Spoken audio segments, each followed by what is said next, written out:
friends, welcome back to Storytime. I am here today to read you one of my favorite books. It is called Scarlette Beane, and it was written by Karen Wallace and illustrated by John Berkeley. So, I think Lily wants to listen to our story today too. You fell asleep last time. Are you going to be a good listener today? Okay, come on up. You can come listen to the story. We'll see if Lily is a better listener today than she was last time. Scarlette Beane. Her name is Beane, and I'm noticing on the front cover, there's a picture of a vegetable. Does anybody know what kind of vegetable that is? Let's find out. When Mrs. Beane first saw her daughter's face, it was as red as a beet, and the ends of her fingers were green. "We shall call her Scarlette," declared Mr. Beane. Mrs. Beane said, "She will grow tall and strong and do something wonderful."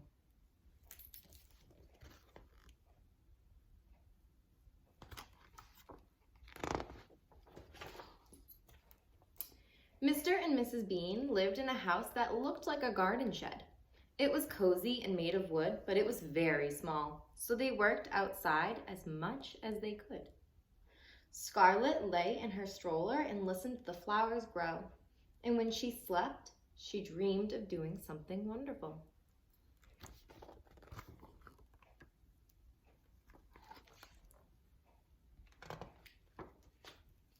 On her 5th birthday, Grandfather Beane gave Scarlette a vegetable garden. Her mother gave her a set of tools with wooden handles. Her father built a wood fence to keep out the rabbits. And he made a white gate that Scarlette could open herself.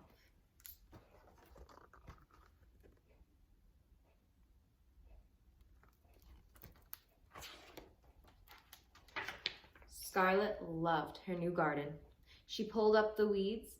She dug in the soil until it was as crumbly as chocolate cake. She planted a row of carrots, a row of onions, and a row of parsley. That night when she went to bed, the ends of her fingers glowed like green lights. Let's see, can you see her fingers glowing in this picture?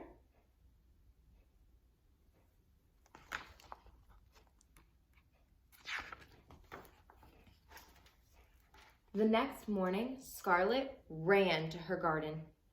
Her carrots were as huge as tree trunks. Her onions were as big as hot air balloons. Her parsley was as thick as a jungle. Yeah, you can see. I think that's her onion from the front cover.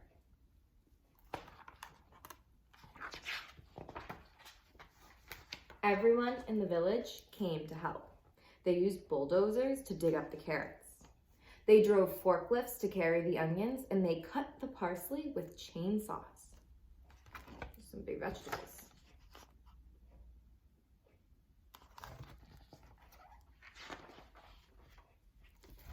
Mrs. Beane's kitchen was too small for so many vegetables, so she made soup in a concrete mixer.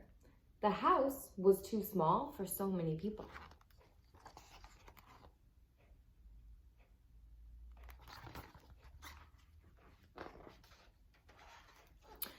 So Mr. Beane served the soup in the garden. Everyone said it was the best soup ever. And when it began to rain, they ate second helpings under the table. That night, Scarlette Beane dreamed of something wonderful. She crept out of bed.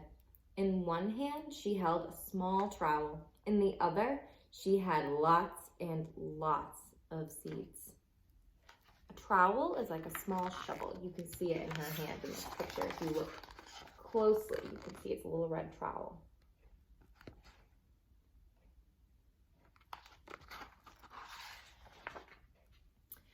High above the meadow, the moon hung like a pearl in the sky.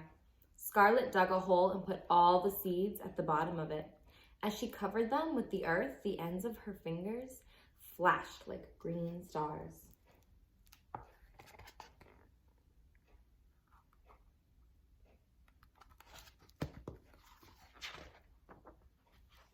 The next morning, the sun rose like a huge golden coin.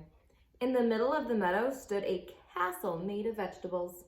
It had turnip turrets and a drawbridge held by corn cobs. A cucumber tower stood at each corner. It's a really big vegetable castle. Mr. Bean couldn't believe his eyes. It was the house of his dreams. Mrs. Bean kissed her daughter's face. "I knew you'd do something wonderful," she whispered. Scarlette Beane was so happy she turned as red as a beet. At the ends of her fingers sparkled like fireworks.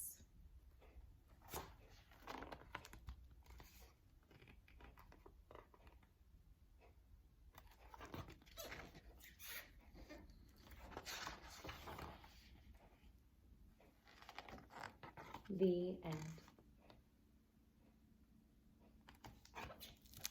Boys and girls, I hope you enjoyed today's story. It is called Scarlette Beane. And again, it was written by Karen Wallace and illustrated by John Berkeley. Lily, you did a much better job listening today. You didn't fall asleep. See you next time.